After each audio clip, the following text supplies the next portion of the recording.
حضرت عائشہ صدیقہ رضی اللہ تعالیٰ عنہا آپ ایک روایت بیان فرماتی ہیں کہ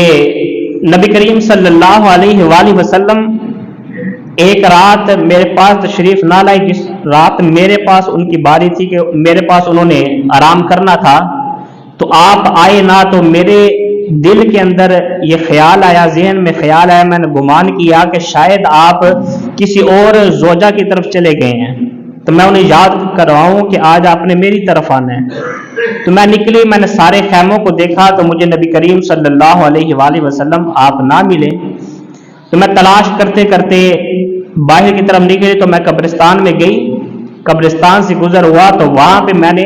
نبی کریم صلی اللہ علیہ وآلہ وسلم کی ذات کو پایا، اور جب میں قریب گئی تو نبی کریم صلی اللہ علیہ وآلہ وسلم اللہ تعالیٰ کی بارگاہ میں استغفار فرما رہے تھے اور آپ کی آنکھوں سے آنسو جاری تھے۔ نبی کریم صلی اللہ علیہ وآلہ وسلم نے جب محسوس کیا مجھے، تو آپ نے میری طرف رخ کر کے فرمایا کہ اے عائشہ، کیا تجھے یہ گمان تھا کہ میں تیرے ساتھ ناانصافی کروں گا، میں تیرا حق ماروں گا؟ تو میں نے عرض کی یا رسول اللہ صلی اللہ علیہ وآلہ وسلم، آپ کے یہاں قبرستان میں آنے کا مقصد کیا تھا؟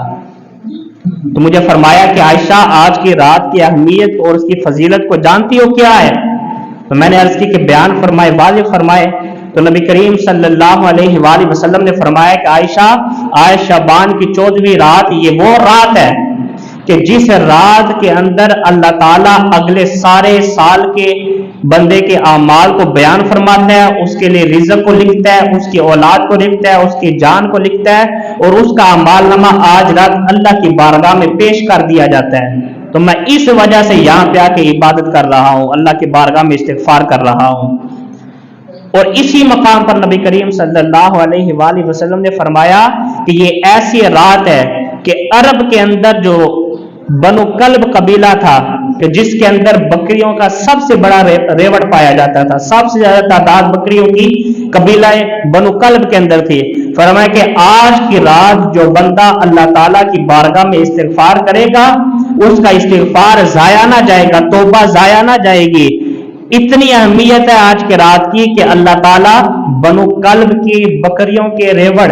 ان کی جو بال ہیں، تمام بکریوں کے بال، ان بالوں کی تعداد کے برابر مسلمانوں کی بخشش فرماتا ہے، ان کی توبہ کو قبول فرماتا ہے، انہیں بخش دیتا ہے۔ یہ ایسی عظیم رات ہے۔ نبی کریم صلی اللہ علیہ وآلہ وسلم جب عائشہ صدیقہ رضی اللہ تعالیٰ نے یہ سوال کیا تھا کہ آپ یہ شعبان کے پورے ماہ کے اندر روزے کیوں رکھتے ہیں، تو اس وقت نبی کریم صلی اللہ علیہ وآلہ وسلم نے پہلے یہ وضاحت فرمائی کہ میں اللہ کی بارگاہ میں روزے کی حالت میں ہونا چاہتا ہوں، اور پھر اس حدیث پاک کے اگلے الفاظ ہیں کہ نبی کریم صلی اللہ علیہ وآلہ وسلم نے فرمایا کہ کل قیامت والے دن اللہ کی رحمت کی وجہ سے یہ امت جہنم سے جنت کی طرف رخ کرے گی، جنت میں جائے گی۔ نبی کریم صلی اللہ علیہ وآلہ وسلم کی بارگاہ میں پھر حضرت عائشہ نے عرض کی یا رسول اللہ صلی اللہ علیہ وآلہ وسلم کہ تمام امت اللہ کی رحمت کی وجہ سے جنت میں جائے گی؟ ہر کوئی اللہ کی رحمت کی وجہ سے جنت میں جائے گا؟ تو پیارے آقا نے فرمایا ہاں، ہر کوئی اللہ کی رحمت کی وجہ سے جنت میں جائے گا۔ انہوں نے دوبارہ عرض کی یا رسول اللہ صلی اللہ علیہ وآلہ وسلم، آپ مطلب کہ کیا آپ بھی اللہ کی رحمت کی وجہ سے جنت میں جائیں گے؟ تو نبی کریم صلی اللہ علیہ وآلہ وسلم نے فرمایا کہ ہاں، اپنے سر پہ ہاتھ رکھ کے فرمایا کہ ہاں، اللہ کی رحمت مجھ پہ ہوگی تو میں جنت میں داخل ہوں گا۔ اس حدیث پاک کی شرح کے اندر کئیوں نے یہ بات لکھی کہ رسول اللہ صلی اللہ علیہ وآلہ وسلم معاذ اللہ وہ کیا ان کے پاس افضلیت ہے؟ ایک گنہگار انسان ہے، وہ بھی اللہ کی رحمت کی وجہ سے جنت میں جا رہا ہے، اور نبی کریم صلی اللہ علیہ وآلہ وسلم معاذ اللہ وہ بھی اللہ کی رحمت کی وجہ سے جنت میں جا رہی ہیں۔ پھر نبی اور امتی میں فرق کیا ہوا؟ تو جو محدثین ہیں جن کو اللہ تعالیٰ نے ایمان کا نور عطا فرمایا ہے، تقوی سے مزین راتیں جنہوں نے گزاری ہو، اللہ کی بارگاہ میں جو سجدہ ریز ہوئے ہوں، اور بیان کرتے ہیں کہ نبی کریم صلی اللہ علیہ وآلہ وسلم کا اس بات کی گہرائی کو سمجھو کہ اللہ تعالیٰ کی صفت رحمت اللہ تعالیٰ کی صفت نہیں ہے، اللہ تعالیٰ کا اسم نہیں ہے، اللہ تعالیٰ کے تمام ناموں کا مطالعہ کیا جائے، اس نے اپنے نام کے ساتھ رحمت نہیں لکھا کہ میں رحمت ہوں، فرمائے کہ تمام لوگ جو بھی جنت میں جائیں گے اللہ کی رحمت کی وجہ سے جنت میں جائیں گے۔